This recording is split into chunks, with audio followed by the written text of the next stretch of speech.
apparatus because that is the brand of this machine. Harvard apparatus. It's also called your chart mover. Chart mover. It's also called your kymograph. So in your manual, diba, you see a lot of word kymograph answer. This is actually what it is.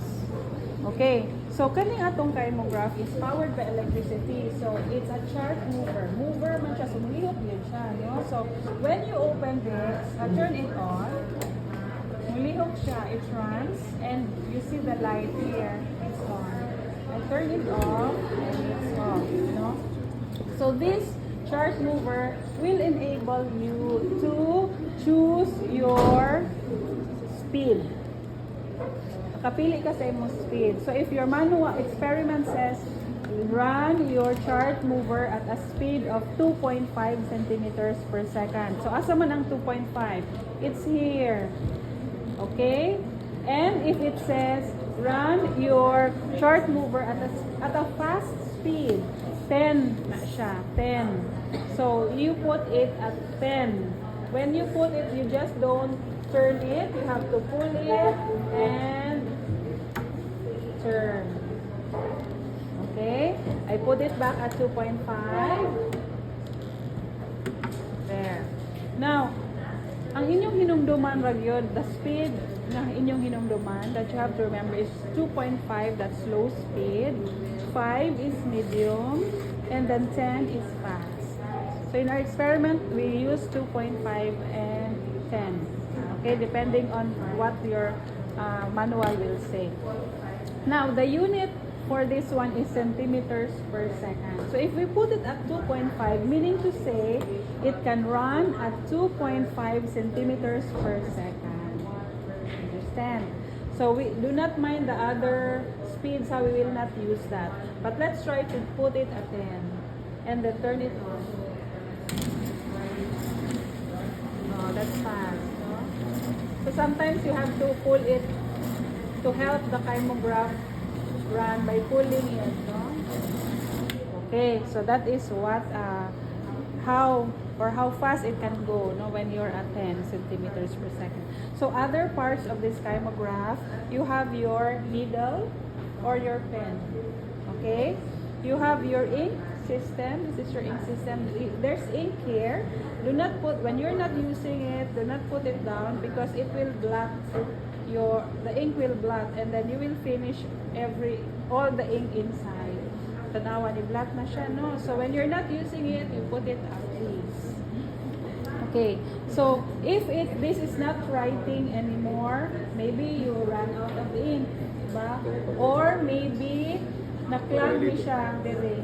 So you have to do that para mo write balik. Okay. If it does not write, ihapon you call the technician so they can put in more ink. But usually before the experiment, they fill it up. So this one kaning square or rectangle, this is your event marker module. So event, what are the events that we will be recording here? It's your muscle twitch. Okay, so ang imong muscle twitch is produced, that recording is produced when the muscle will contract later on, the gastrocnemius muscle.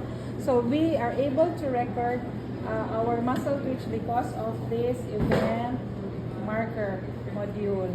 Now this one, your event marker module has a lever where the scale pan is placed. When you're doing your experiment, when you're using this one, make sure that the scale pan is always on your lever. Ha? Dili mo pwede nga mag-experiment mo contraction of your muscle niya, wala ni. Okay, it has to be there. Now, this is your electrode holder. This is your electrode. You will be putting it later here. So this is the one that holds the electrode holder. This is your femur clamp. Okay, femur clamp because you will be putting the femur head later on here and then clamping it, no? Closing it. So, magbitay ang inyong muscle. Okay. Now, this is your simulator. Your simulator, again, is electric powered. You can turn this off and the light goes away. If you turn it on, it lights up. Okay. So, dili. Naano siya kurente but it's low. This is the button that will enable you to choose the voltage that you will need in your experiment. So every line that you see here, calibration, that's 0.1 volt. So you can deliver from the smallest 0.1 volt to 1.5 using this button. Unsa man ni siya, there's a word here multiply. It's to multiply the volts that you have here. So if you're putting it as example B, that's 0.5, no? 0.80. We put it 0.5. Sige. And this is, I put it at times 1. How much voltage will this deliver? It will deliver 0.5. Okay, I put it at times 10. How much will it deliver? 5. I put it at times 150. I put this at 1.5. How much are we delivering? Very good. So that is the highest voltage that this simulator can give, 150 volts. The smallest is 0.1. Do not forget that. Huh? So if the experiment will ask you to give maximum voltage, where will you set it? Okay, it's 150 or 1.5 times 100. Okay.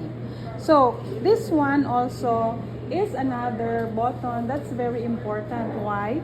Because it will make you or enable you to stimulate your muscles singly or multiple stimulation. So when the experiment will say, give 3 single stimuli or stimulus in 1 second per stimulus. So you will have 1001, 1001, 1001.